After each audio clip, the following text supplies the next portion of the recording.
मी Shinde sir तुमच्या शिंदे अकॅडमीमध्ये स्वागत करीत आहे. आज आपण वर्ग 10वीचा फर्स्ट चॅप्टर पाहणार आहोत, linear equation in two variables. तर त्याच्या अगोदर आपण थोडंसं नवीमध्ये linear equation in one variable झालेले ते पाहूया, त्याचे एक्झाम्पल्स घेऊ. त्याच्यानंतर आपण linear equation in two variables समजून घेऊ. Linear equation in one variables, त्याचे एक्झाम्पल x + 4 = 5. म्हणजे ज्या इक्वेशन्स मध्ये एकच व्हेरिएबल्स आलेला असतो त्याला आपण linear equation in one variables म्हणणार. इथं x हा एकच व्हेरिएबल आलेला आहे म्हणून हे linear equation in one variable असणार आहे. आणि हे इक्वेशन का होणार आहे, कारण याची जी x ची जी डिग्री आहे, x चा जो पॉवर आहे हा 1 आहे. म्हणजे दिलेल्या व्हेरिएबल्सचा पॉवर त्याची डिग्री 1 असायला पाहिजे, त्याला आपण linear equation in one variables असं म्हणता येतं. मग याला y + 4 = -7 आलं. हे पण linear equation in one variables आहे. म्हणजे ज्या इक्वेशन मध्ये एकच व्हेरिएबल आलेला असतो त्या इक्वेशनला linear equation in one variables म्हटलं जातं. मग आता linear equation in two variables घेऊ. Linear equation in two variables, ज्या इक्वेशन मध्ये दोन व्हेरिएबल्स आलेले असतात त्या इक्वेशनला लिनियर इक्वेशन ही 1 असायला पाहिजे. x + y = 4 आलेला आहे. तर याच्यामध्ये आपल्याला दोन व्हेरिएबल आलेले आहेत, एक x आलेला आहे, दुसरा y आलेला आहे. मग याच्यामध्ये जे टर्म्स आहेत, टर्म्स म्हणजे ही फर्स्ट टर्म झाली, प्लस मायनस न सेपरेट केलेले असतात. ही फर्स्ट टर्म आहे, ही सेकंड टर्म आहे, टर्म 1 ही टर्म नंबर 2. म्हणजे या टर्म्स मध्ये दिलेल्या व्हेरिएबल्सचा पॉवर 1 असायला पाहिजे, त्याला आपण linear equation in two variables म्हणतो. आणि व्हेरिएबल्स पण याच्यामध्ये दोनच यायला पाहिजे. आणि जे पॉवर 1 येणार आहे, हा जो पॉवर 1 येणार आहे याचा, तर हा पॉझिटिव्ह 1 असायला पाहिजे. 1 पॉझिटिव्ह ओनली 1 असायला पाहिजे, तर त्याला linear equation in two variables म्हणता येतं. नाहीतर linear equation in two variables होणार नाही. तर याच्यामध्ये आपल्याला जर असं आलं की x + y = 4, व्हेरिएबल्स 2 आलेले आहेत, पण x हा रूट मध्ये आलेला आहे. रूट मध्ये आलेला आहे म्हणजे काय, तर याचा पॉवर रूट म्हणजेच काय असणार आहे, 1/2 + y = 4 असणार आहे. म्हणजे याचा पॉवर 1/2 व्हायला म्हणजे हाफ व्हायला, जर हाफ पॉवर झाला तर आपल्याला linear equation in two variables म्हणता येत नाही. जर त्याला 0x + y = 5 आलेला आहे. आता इथे 0 व्हेरिएबल तर x आलेला आहे, y आलेला आहे, पण याचा कोएफिशियंट 0 असल्यामुळे ही पूर्ण टर्म्स काय होऊन जाणार आहे, 0 होऊन जाणार आहे. मग हे linear equation in two variable होईल का, तर होणार नाहीये, कारण इथं y हा एकच व्हेरिएबल्स राहिला. मग y = 5 व्हायला, म्हणजे हा linear equation in one variables व्हायला, म्हणून याला linear equation in two variables म्हणता येत नाही. त्याच्यानंतर आपल्याला जर 1/x + y = 7 आला, व्हेरिएबल तर 2 आहेत या पण इक्वेशन मध्ये, x आणि y, पण इथं जे x चा पॉवर आहे हा x डिनॉमिनेटरला आलेला आहे. आणि जर डिनॉमिनेटरची टर्म्स आपण व्हेरिएबल्स तर न्यूमरेटर मध्ये नेला तर त्याचा पॉवर मायनस होत असतो. मग x⁻⁻1 + y = 7 येणार. याचा पॉवर y चा पॉवर 1 आहे, त्याची डिग्री 1 आहे, पण x ची डिग्री -1 आलेली आहे. त्याच्यामुळे आपल्याला याला पण linear equation in two variables म्हणता येत नाही. म्हणजे याचा अर्थात की linear equation in two variables कशाला म्हणायचं, तर ज्या इक्वेशन मध्ये दोन व्हेरिएबल्स यायला पाहिजे, x y इथं आलेले आहेत, आणि त्याचा जो पॉवर आहे, पॉवर किती असायला पाहिजे, डिग्री किती असायला पाहिजे, पॉझिटिव्ह 1च असायला पाहिजे, तरच त्याला linear equation in two variables म्हणता येतं. Otherwise linear equation in one variable होत नाही. मग आता असं जरी आलं आपल्याला x² + 5y = 10, तरी याला linear equation in two variable म्हणता येईल का, तर नाही म्हणता येणार. का, कारण इथं x चा पॉवर 2 आलेला आहे, म्हणून याला linear equation in two variables म्हणता येत नाही. कळलं? चला मग तर प्रॅक्टिस सेट 1.1 पाहू. त्याच्यामधला first question, complete the following activity to solve the simultaneous equations. मग आता आपल्याला ही ऍक्टिव्हिटी कंप्लीट करायची. सायमल्टेनियस इक्वेशन दिलेलं आहे, याला सॉल्व करायचं. मग आता इथं पहिलं इक्वेशन, फर्स्ट इक्वेशन काय आहे तर 5x + 3y = 9. Second equation 2x - 3y = 12. Let's add equation first and second. आता ऍड का केलेलं आहे आपण, कारण याच्यामध्ये फर्स्ट इक्वेशन मध्ये x आणि y हे दोन व्हेरिएबल आहेत. सेकंड मध्ये x y दोन व्हेरिएबल्स आहेत. फर्स्ट इक्वेशन मध्ये x चा कोएफिशियंट 5 आहे, सेकंड मध्ये x चा कोएफिशियंट 2 आहे, म्हणजे कोएफिशियंट अलग अलग आहेत. त्याच्यानंतर y चा कोएफिशियंट 3 आहे, सेकंड मध्ये सुद्धा 3 आहे. आणि ज्यावेळेस आपल्याला सायमल्टेनियस इक्वेशन सॉल्व्ह करायचा असेल तर आपण व्हेरिएबल्सचा कोएफिशियंट हा सेम करत असतो. आणि जर साइन अपोजिट असेल तर त्या दोन इक्वेशनची ऍडिशन करत असतो. साइन जर सेम असेल तर त्या दोन इक्वेशनची सबट्रॅक्शन करत असतो, म्हणजे एका इक्वेशनला दुसऱ्या इक्वेशन मधून सबट्रॅक्ट करत असतो. तर इथं आपल्याला y चा कोएफिशियंट सेम दिलेला आहे आणि याचा साइन अपोजिट आहे. इथं प्लस आहे आणि इथं मायनस दिलेला आहे. तर इथं प्लस आहे फर्स्ट इक्वेशन मध्ये. त्याच्यामुळे दोन्ही इक्वेशनची ऍडिशन केलेली आहे. मग दोन्ही इक्वेशनची ऍडिशन केली तर इथं 3 - 3 0 होऊन जाईल. 5x + 2x = 7x. 9 + 12 = 21. मग 21 इकडे मल्टिप्लायला आहेत, 7 इथे येईल, x ऑलरेडी आहे दिलेला. मग 7 ला राईट साईडला नेल्याच्या नंतर डिव्हाइडला जातात. मग 7 1 चा 7, 7 3 चा 21. मग x = किती आला आपल्याला 3 आलेला आहे. त्याच्यानंतर आपल्याला x ची किंमत place x = 3 in equation first, म्हणजे इक्वेशन फर्स्ट मध्ये आपण x ची किंमत ठेवून y ची किंमत फाइंड करणार आहोत. मग 5 इंटू इथे किती येणार 3. आता इथं 3y म्हणजे ऍज इट इज राहिलेला आहे. 5 3 चा किती येतात 15. आता राईट साईडला हे प्लस आहे, लेफ्ट साईडला हे प्लस आहे, राईट साईडला गेल्याच्या नंतर मायनस होणार आहे, म्हणजे 9 मधून त्याला सबट्रॅक्ट करायचं आहे. मग आता सबट्रॅक्शन करायचं आहे तर इथे एक साइन प्लसचा आलेलं आहे, एक साइन मायनसचा आलेला आहे. म्हणजे त्या दोन संख्यांची आपल्याला 9 आणि 15 मधला डिफरन्स काढावा लागणार आहे. 9 आणि 15 मधला डिफरन्स कितीचा येतो तर हा 6 चा येतो, पण मोठी संख्या मायनसची असल्यामुळे हे -6 असणार आहे. मग इथं काय येणार आपल्याला -6. 3 1 चा 3, 3 2 चा 6, हे minus sign as it is 2 ला 2. मग solution is x, y. x ची व्हॅल्यू किती आली आपल्याकडे 3, -2. मग सोल्युशन किती आलेलं आहे इक्वेशनचं 3, -2. मग हे आपलं सोल्युशन करेक्ट आहे की नाही हे जर चेक करायचं असेल तर 3 आणि -2 हे फर्स्ट इक्वेशन मध्ये ठेवा किंवा सेकंड मध्ये इक्वेशन मध्ये ठेवा. जर हेला सॉल्व्ह केल्याच्या नंतर राईट साइड जर इक्वल आली दोन्ही इक्वेशन मध्ये कोणत्याही एकामध्ये ठेवून आपण चेक करू शकतो.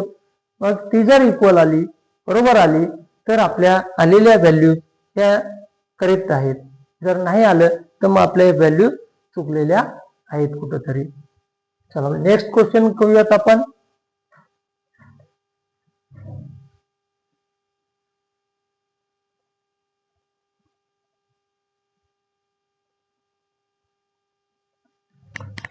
चला क्वेश्चन नंबर 2 सॉल्व करूयात.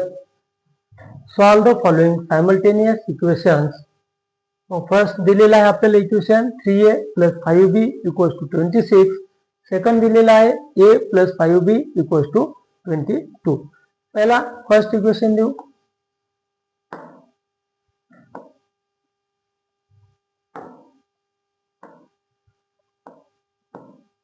+ 5b = 26 इक्वेशन नंबर 1. त्यानंतर a + 5b = 22 याला इक्वेशन नंबर 2. ज्यावेळेस आपल्याला सायमल्टेनियस इक्वेशन सॉल्व्ह करायचं असेल तर दिलेल्या व्हेरिएबल्सचा कोएफिशियंट सेम करायचा, म्हणजे त्याचा आलेला सहगुणक हा सेम करायचा आणि याचा साइन जर सेम असेल तर सबट्रॅक्शन करायचं आणि जर साइन अपोजिट असेल तर ऍडिशन करायची. मग आता इथं पहिले पाहू आपण. आता इथं बी चा कोएफिशियंट पहा, दोन्ही इक्वेशन मध्ये इक्वेशन 1 आणि इक्वेशन 2 मध्ये सेम दिलेला आहे. तर मग आता आपल्याला दोन्हीचं साइन पाहणार आपण. तर दोघांचंही साइन जे आहे हे प्लस आहे, म्हणजेच आपण एक इक्वेशन नंबर 2 ला इक्वेशन नंबर 1 मधून सबट्रॅक्ट करू. मग equation number subtract equation number 2 from equation number 1. मग ज्याला सबट्रॅक्ट करायचं आहे ते नंतर आणि ज्याला करायचं ज्याच्यातून करायचं ते अगोदर लिहिता. म्हणजे फर्स्ट मधून करायचं तर 3a plus 5b equals to 26, a plus 5b equals to 22. मग साइन सबट्रॅक्शन करायचं असेल तर प्लसचं मायनस होणार, मायनसचं प्लस होणार. मग इथं हे आहे मायनस, हे होणार मायनस, हे पण होणार मायनस. मग 5b मधून 5b गेले ते 0 झाले. 3 मधून 1 गेला म्हणजे 2a राहिले इक्वल टू 6 मधून 2 गेले 4 राहिले. मग 2a इक्वल्स टू 4 आलेला आहे. a इक्वल्स टू 4/2, 2 1 चा 2, 2 2 चा 4. मग a इक्वल्स टू 2 आलेली व्हॅल्यू आपल्याला, याला a इक्वल्स टू 2. मग a ची व्हॅल्यू आपण इक्वेशन 1 मध्ये पुट करू. Put a equal to 2 in equation 1. मग इक्वेशन 1 काय दिलेलं आहे आपल्याला, 3a plus 5b equals to 26. मग 3 इंटू a इक्वल्स टू किती दिलेले आहे आपल्याला 2, म्हणजे a ला रिप्लेस करणार आणि त्याच्या जागेवरती 2 ठेवणार प्लस 5b इक्वल्स टू 26. 3 2 चा 6 इक्वल्स टू 3 2 चा 6 प्लस इक्वल टू नाही ना, प्लस 5b इक्वल्स टू 26. मग 6 इकडे लेफ्ट साइडला प्लस आहे, त्याला राईट साइडला नेऊ. आपल्याला b ची व्हॅल्यू फाइंड करायची. म्हणजे 5b equals to 26 minus 6. 5b equals to 26 मधून 6 गेले किती राहिले 20 राहिले. मग आता इथं आपल्याला b ची व्हॅल्यू फाइंड करायची, पण b सोबत 5 मल्टिप्लायला आलेला आहे, त्याचा कोएफिशियंट आलेला आहे. मग आपण त्याला राईट साइडला घेऊन जाऊ. b इक्वल्स टू 20/5 लेफ्ट साइडला मल्टिप्लायला असेल, राईट साइडला गेल्यावरती तो डिवाइडला जाणार. म्हणजे मग डिवाइडला आलेला आहे तर 5 1 चा 5, 5 4 चा 20, b इक्वल्स टू 4 आलेला आहे. म्हणजे इक्वेशनचं सोल्युशन काय आलं आपल्याला, a, b equals to a ची व्हॅल्यू किती आलेली आहे 2, 4 is solution.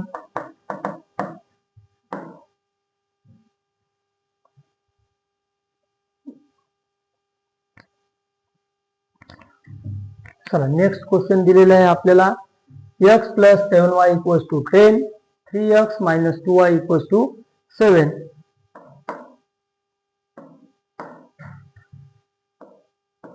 First equation x plus 7y equals to 10, याला इक्वेशन नंबर 1 देऊ.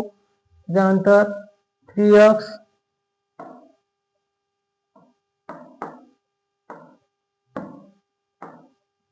x plus 7y equals to 10. त्यानंतर 3x plus minus 2y equals to 7, equation number 2.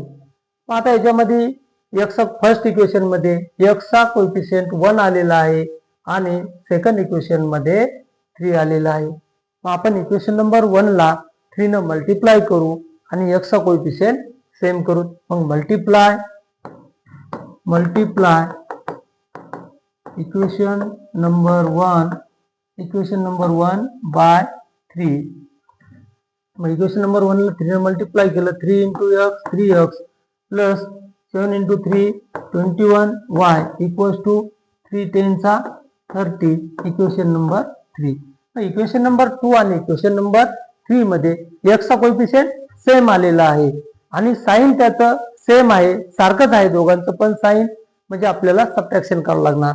मग इक्वेशन नंबर 2 ला equation number 1 मधून सबट्रॅक्ट करू. Subtract equation number 2 from equation number 3. मग 3 equation 3x plus 21y equals to 30. Equation number 2 3x minus 2y equals to 7. मग इथं sign change होणार, प्लसचं minus होणार, मायनसचं plus होणार, प्लसचं मायनस होणार. 3 minus 3 0. 21 plus 2 23y equals to 30 मधून 7 गेले, किती राहिले 23. मग 23y equals to 23, y equals to 23. इकडे 23 मल्टिप्लायला आहे, राईट साईडला गेल्यावरती डिवाइडला जाणार. मग 23 1चा 23, 1चा डिव्हिजन बसलेला आहे, y इक्वल्स टू 1. 21चा 23चा भाग बसलेला आहे, 1चा भाग येतो त्याच्यामध्ये. मग आपल्याला y इक्वल्स टू 1 आलेला आहे, तर y ची व्हॅल्यू आपण इक्वेशन नंबर 1 मध्ये पुट करू. Put y equal to 1 in equation 1. Equation 1 काय आपल्याकडे x plus 7y equals to 10. मग x प्लस 7 इंटू y ला रिप्लेस करून y च्या जागी 1 ठेवणार इक्वल्स टू 10. मग x plus 7 into 1 7 equals to 10. मग x equal to 10 minus 7. Right साईडला 7 प्लसचे आहेत, लेफ्ट साईडला प्लस आहेत, राईट साईडला गेल्याच्या नंतर मायनस होणार. मग 10 मायनस 7. मग x इक्वल्स टू 10 मधून 7 गेले, किती राहिले 3. आपल्याला सोल्युशन काय आलं, तर x, y equals to 3, 1 is solution of equation. लिहून घ्यायला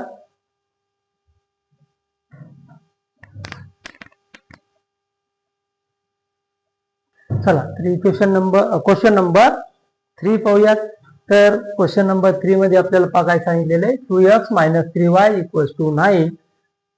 सेकंड इक्वेशन दिलेले आहे आपल्याला 2x plus y equals to 13.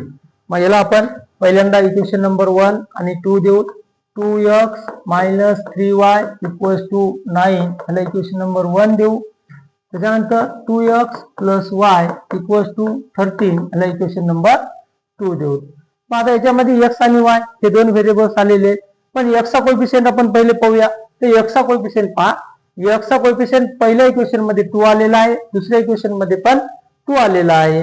म्हणजे कोएफिशियंट आपल्याला सेम आहे, सेम करण्याची इथे गरज नाही. मग साइन चेक करू आपण, तर दोन्ही मध्ये पण साइन पॉझिटिव्ह आलेला आहे. म्हणजे आपल्याला इक्वेशन नंबर 1 मधून 2 ला सबट्रॅक्ट करू किंवा 2 मधून 1 ला सबट्रॅक्ट करू. कोणत्याही एका इक्वेशन मधून दुसऱ्या इक्वेशनला सबट्रॅक्ट करू शकतो आपण. मग इथं सबट्रॅक्ट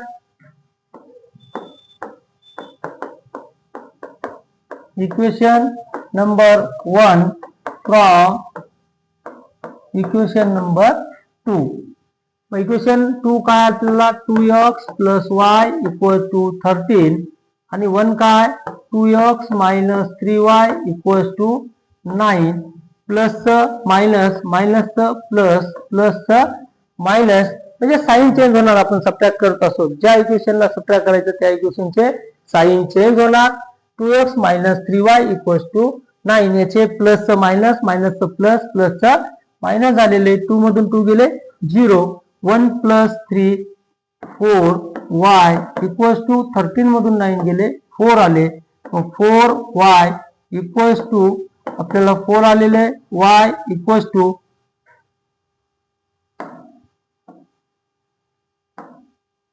y इक्वल टू 4.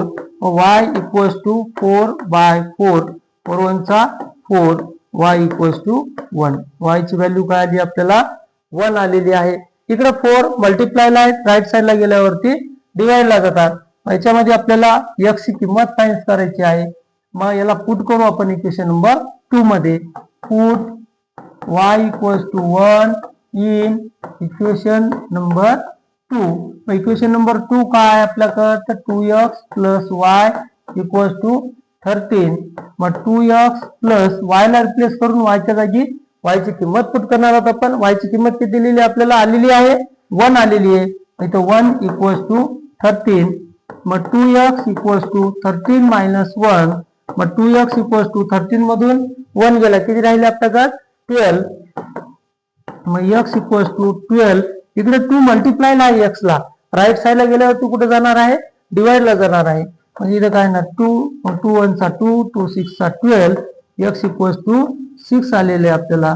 जे सोल्युशन काय होणार आहे इक्वेशनचं, x, y equals to x ची व्हॅल्यू किती आलेली आहे आपल्याला 6 आलेली आहे. 6, y ची किती आलेली आहे 1 इज सोल्युशन.